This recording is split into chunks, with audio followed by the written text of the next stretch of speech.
Before this, I was an Etherian, or a Kaku or Mukaku. Way back in the early 1960s, I used to use the word ether a lot, then I just stopped. Well, what I incarnated to teach was Wu-Sabat. What I found was my people wrapped up in others' religions, all kinds of beliefs. They would ask me all kinds of spookism questions. All about God, devil, Allah, shaitan, angels, Abraham, Moses, and Jesus. Always the Bible and the Quran, books that were not sent down to our Salal race, the Africans. The Bible and the Quran were not our race. They were people of the Mesopotamia region. We are, by seed and race Africans, or that is what we Nagaru are called.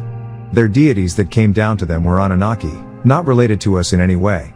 Our deities who came down to us are Panadru. I taught from the Bible and Quran in the old schools because that is all they asked of me. I saw Noble Drew Ali, what Sheikh Daoud taught, what W.F. Muhammad taught my people, also Ahmadiyya, Shiite, Sunni, always Islamism in some form. I answered people's questions as they asked them, yet always pointed out the mistakes in each religion, which made me hated. Gave them a unique symbol, the six-pointed star and Ankh with crescent, knowing people will say they are not Israelites like us, they are not Christians like us, they are not Muslims like us. I knew that with our symbols it would create questions. Knew with our name, the Nubian Islamic Hebrews, it also would create questions. So I prepared all who were with me to be able to answer their questions yet not hear them in blind faith. I gave you all that you wanted until I was able to give you what you really needed. So I closed the books on Wu Nu up and taught each school of thought, also became Ansarola community to link them to Nubia. So it's in Dongola or Napata in ancient Egypt. Note, the flag of Al-Mahdi of the Sudan, a Nagar descendant from Ghana by his wife, mother of Abdur Rahman Al-Mahdi, born 1885 to 1959 AD. So Al-Mahdi, born 1845 to 1885 AD in Sudan's Dongola was of an ancient Egyptian bloodline. His wife Maqbula was of Ghana, West Africa, whose ancestors migrated down to Ghana from ancient Egypt, became a Kananu. So on his flag with a black background, you see two pyramids and a spear and crescent. So he knew his roots were between the two pyramids of Khufu and Menkaure, that would be Khafre. He knew the path back to, as the Quran calls it in Quran 53:49, and surely he that is, Allah, he is master of, the satyrs of the Sirius, dog star system. Right in their Quran it says their Rab, who is Allah, is master of the satyrs of the Sirius star system. He, Al-Mahdi, knew that secret because he knew the whole Quran by age 9, and wrote his own book, Ar-Ratib. So I linked our lost people to the Sudan, the blacks, as Sudan, no other Islamic school. He called his followers the Aiders, Al-Ansar, helpers. The Arabian warner was sent to his own people, Arabs in Arabia, who under Fatima the daughter of their prophet and other relatives moved into Africa after his death, June 8, 632 AD. But because of teachers before me, many of our people accepted the Islamic religion from Arabs who told them it was their own religion, always existed, older than sun, moon, and stars. These were not actual facts yet it spellbound our people who were lost. So they believed it, accepted it, and so I had to get into it to get them out of it. Prophet Muhammad of Arabia or Ahmad ben Abdullah was only sent as a warner and reminder to his own race of Arabs in Arabia. To each people is sent a warner of their own race, speaking their own tongue or tones. Quran 10:47, and for every nation is a messenger, and when their messenger. Quran 14:4, and we did not send from, one sent, messenger, except one who uses the tongue of his kindred to make things clear for them. Quran 16:36, and indeed we, raised, to life, in every nation, one sent messenger. Quran 35:24, and surely, there has not been any nation in the past, without that, a warner amongst them. So praying or speaking in Arabic will not help us. Their deities by whatever name in their tongue, will not and cannot help or hear you. They only vibrate for their own. Only help or protect their own, like their Quran, chapter 106. Say a protection for his own family, tribe, the Quraysh, none other, Quran 52 and 43-44. His own race, the Arab people, not us Africans, Negroids, for Arabs only, and the Quran repeats it over for Arabs world over. All the Arabs who can read original Arabic, not those who were invaded and converted to Islamism in Africa and now speak a dialect of Arabic. They are not Arabs, nor are any American or Caribbean Negroes who accept the Arab's book and religion sent down to Arabs by an Arab god Allah, the same Allah of Muhammad's own father who died the day he was born 570 AD before Muhammad received the Quran in 610 AD. So his father was named Abdullah, slave of Allah, before Muhammad received his message, so all he did was give his father's God Allah over to his new version of Abraham, Moses and Jesus religions, his tribal God, Allah. Quran 52, nay, the Quraysh Arabs wondered that has come unto their own a warner from their own, Ahmad ben Abd Allah, so the coverers, Arabs, said this thing is a wonder, very strange. Quran 43:44, and surely it, the Quran, is for a reminder to you Ahmad ben Abdallah and for your own people amongst whom you were raised, Quraysh, Arabs, and you will be asked questions about it. So many of our people have accepted the Arabs' religion and will find no protection or help from Allah. But Allah is only a name of any Arab's God. Arabic-speaking Christians use the same name. Just look at those who accepted it. Do they have any protection from the Arab spirit unseen God Allah? No. Look at Muslims in Africa suffering, dying, starving, killing in the name of Islamism. Look at Muslims in Iraq, Libya, Afghanistan, Palestine, Lebanon, Syria, and Turkey. Not one of them are Arabs and none of them have Allah's protection. Now look at Arabia, they live better than all. Look at the lives of those in Arabia's Bahrain, or look at Dubai, Kuwait, Qatar, and Saudi. How well they live with all the oil given to them by their Allah. Now look at other Muslims world over, not living as Arabs these days. Allah protected them until they made friends with non-Arabic speaking people world over, now He will destroy them. No race can accept another God and expect to be protected and blessed with wealth and health. Just look around you, Negroes in the West have been claiming to be Muslims for many years. What do they have as a whole? Not a thing. And the Arabians don't give them anything. The same is for African Negroids who accept Judaism or Christianity. None have anything to show for it except lots of talk. They talk and talk and talk, yet, have not changed the conditions of our race by accepting the Bible and or Quran in any form. And what will help us? Returning to our own animism, our ancestors, spirits. 9 ether, not 6 ether. Most confuse ether and its counterpart ethel. Satu akak, 6 ether, and Tasu akak 9 ether. 6 ether is Kaukasu and 9 ether is Nagaru. 6 ether is 9 ether in death. To put it another way, when 9 ether dies, it becomes 6 ether. As all standing things when they die, burn, crumble, fall downward, so also is numbers in life and living. From on high or the highest number 9, down to lower ones. 9 down to 8, down to 7, down to 6, or regression from life to death, walking on the Taha earth, to being put beneath it, or raise above it. So also is it with ether from living, 9 ether, to death, 6 ether.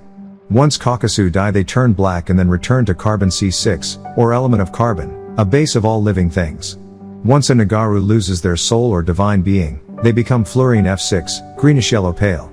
They're walking dead, a zombie.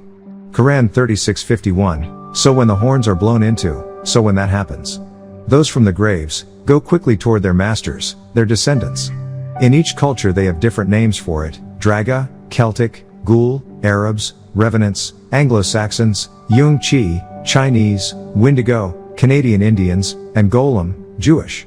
Once a Nagaru eats flesh, it poisons their insides and kills their Ba, soul, and flattens the Sarat, etheric cord. Yet, it can be reopened once they clean themselves inside out, outside in, and get back online with their own vibrations. So 9 ether beings can downgrade to 8 to 7 to 6, become a black devil, a form of zombie or walking dead as the Kaukasu, or 6 ether beings, the dim ones. That is low-lighted ones. 9 ether is the completed combination of all existing gases and chemicals. There can be nothing more powerful.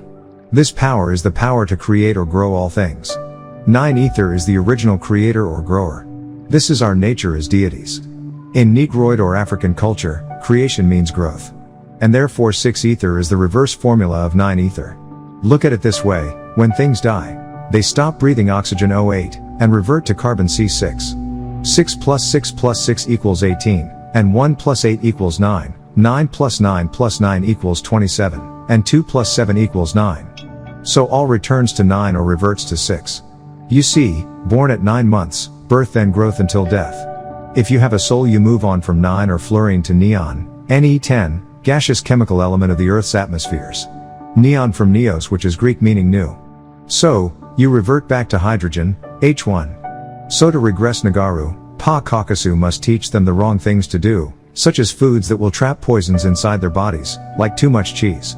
You can eat cheese, yet not too much as they advertise, so you don't remove it from your system. It's a blocker of normal bowel movements, or drugs to slow up your metabolism, or alcohols to thin your blood, even sounds to penetrate your nervous system. Smells and colors. All this is done to regress your 9 ether down to 6 ether, and then the Nagaru becomes a pet or slave of 6 ether, a zombie for another's spirit ancestors, who teach them by putting on a uniform, be it a mental or physical uniform. Uni means one form, not their own. They become a tool of Kaukasu, put on a uniform and go out and fight and kill for them. Arrest or beat your own for them. The spell of ignorance. All this can only be broken by Wu-Sabat. But each must be cleaned inside out and outside, and then return any and all stuff and trust of Kaukasu. 6 ether, the walking dead, bloodsuckers of Nagaru. They try to control our lives so they can feed off of us. Their whole plot is based on you. They advertise to attract you. They decide what music you hear in which keys, which colors you wear, the style of clothes, the cinemas you watch, the foods you eat, to the god or gods you worship in their own image. They teach you what to expect in order to love or be attracted to a mate. They told you what sex is, what lust is, and in it what is lawful by their laws and what is unlawful by their own laws. So yes, they need to control you, or, being most are in the last stage, most Nagaru would transform into a deity. They can't have that. You will see them for who and what they really are, weak and wicked. And without feeding off of you, they would fade away. So they need us to live. 9 ether is the formula of Anak, life, and 6 ether is the formula of Mawat, death. And this means that the original life-giving gases and chemicals in 9 ether dissipate and lessen to the point of ineffectiveness, and this marks the death of 9 ether. That's why we no longer have our powers. The true Negroid or Nagaru forces in nature were Sakam, power. All while we live, in death, evolution begins, 1 to 10, Ashu or 10 is 1. So it's a new beginning. Neon means new in Greek, so death in them, or what is called rigor mortis, a stiffness as a block of ice, which you see they have in life, so it begins before their actual death physically. Then comes the decomposition like a body or carcass, which is carcass of Caucasus, while their overlords makes decisions for the carcass. So then they become cold. That is why in life Kaukasu must drink a lot of alcohol, because it's a fuel to ignite their dim solar plexus fire or it will burn out. So they must drink alcohol, which is ether, AN, to burn. Ethane gas is used as fuel, an ethyl hydrocarbon radical that forms a base of ethyl ether. Without drinking all the time, their inner pilot will go out and they become cold. Watch any cinema, they must advertise drinking. While they live they must keep drinking any, and all kinds of alcohol to inflame their C6 carbon flesh solar plexus. The element number 6 is carbon, so at death their body turns black. Their carcass gets cold and starts to decay at their death. Most of them don't know these facts about themselves, only their overlords. You see, 6 ether is the forces of devolving, degenerative force, or degenetic rate evolution. The Kaukasu version is their overlords, the Leverones of Antares, their laws called Lawi Tanan, Leviathan, Dragon, Hebrew Strong's 8565, Tan, to Hebrew Strong's 8577, Tanin, Tananu, to Hebrew Strong's 3882, Loi Tan or Leviathan, binding them, joining them to the reptilians or Draco star system, vampire race of bloodsuckers, Greek Strong's 1404, Revelation 12:9-12, Drakon, dragon. The Leverones, the Leviathanites, Psalm 104:26, there go the ships, there is that Leviathan, whom thou hast made to play therein. Proverbs 3:19 and Job 41:1, called learnt rabbis, Kahan, Jews, who study Kabbalah, know these facts, they are their true overlords on earth who gave them Abraham's religion. So most Caucasians don't even know who they really worship and serve, and won't even ask why they are obeying laws man-made. Who said that man can put on a black robe and judge you? Who said that man can put on a police sheriff uniform and can arrest you? Who said that man who put on a white uniform and can operate on you? Who said? No one asks who said the IRS can take part of your hard-earned money, or you have to ask them for a visa to travel or license to get married. Who are they over you, who you blindly obey? It's not Bible law, it's not Quranic law, then whose laws are the laws of Leviathan? Leviticus is their holy book on how to kill and offer blood to their overlords or they will punish them, that is who. And now our race is obeying their overlords, and don't ask whose laws are these to put on a uniform and go out and kill in wars or on the street. Who made them law enforcement agents? Their overlords, and Negroes follow blindly, obeying devils. 6 ether controls and rules during this evolutionary cycle, which ended in the year 6000 AC, Adam's calendar, which was 2000 AD on Taha, Earth, by way of the moon. The moon's evolutionary cycle is the cycle of death in this one universe, and it covers a 3 times 18 million year period. 18 plus 18 plus 18 equals 54, and 5 plus 4 equals 9. After this period of time, evolution reverses, that is after 18 million year period.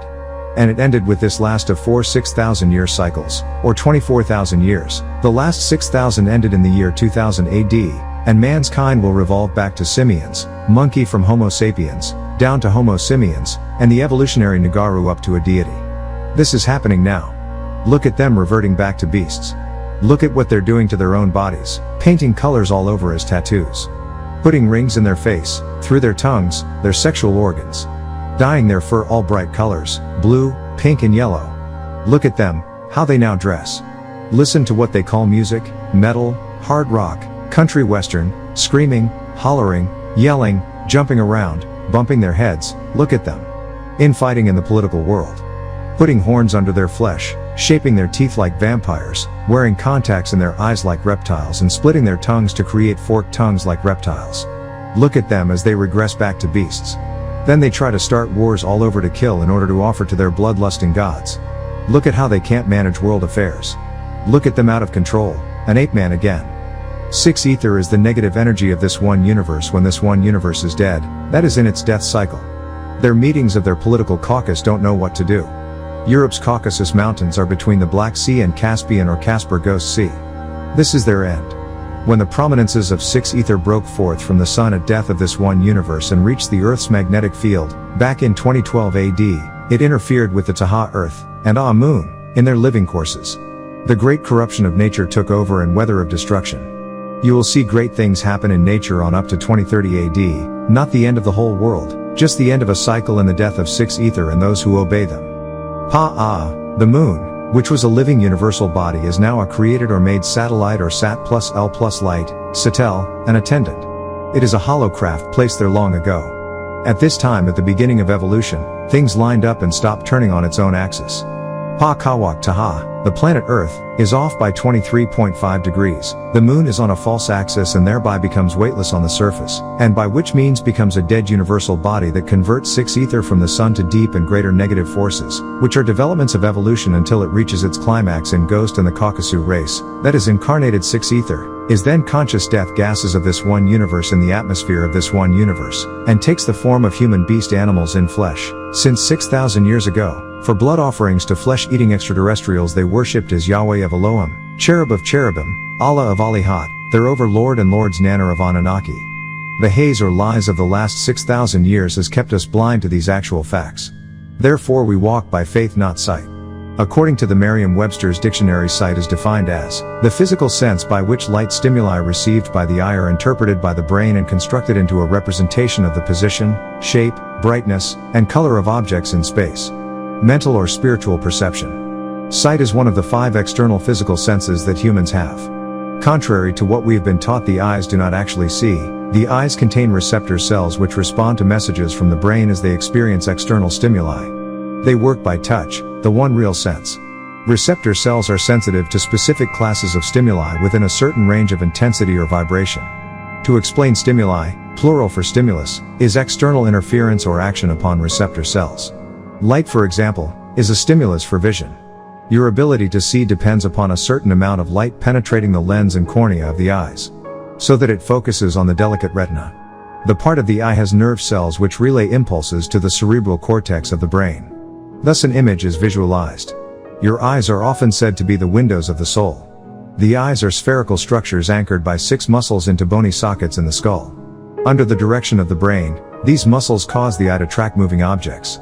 The inner mechanism of the eye has a superficial resemblance to that of a camera. Light rays are focused through a lens onto a light-sensitive area, the retina.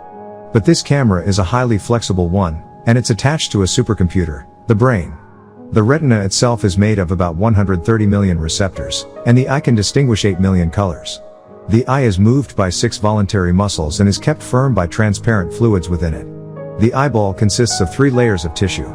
The outer layer is what is known as the white of the eye. The black middle coat contains the blood supply and the innermost layer is composed mostly of nervous tissue. At the front of the eye, these coats change. The outer coats become the transparent cornea. A round opening in the middle coat is the pupil, and behind it is the lens. The muscular iris surrounding the pupil changes the size of the opening and gives the eye its color. The lens brings together the light from the objects one looks at and forms a visual mental image. When you look at the word imagination, you see the word image, imagination, in this word. So imagination is the creative ability of the mind to form visual mental pictures or images. Another word for this process of seeing mental images is called visualization. Now, there is a very real law of cause and effect within nature which makes the dreams of the dreamer come true, and this law is the law of visualization. Imagination pictures the object you desire, but the power of vision idealizes it. Imagination gives you the picture, but vision gives you the impulse to make the picture your own. Start today that you truly have the power to bring about your ultimate success just by the images you hold in your mind. Make your mental images clear, and vividly see them in your mind's eye, then just relax and forget about the whole matter.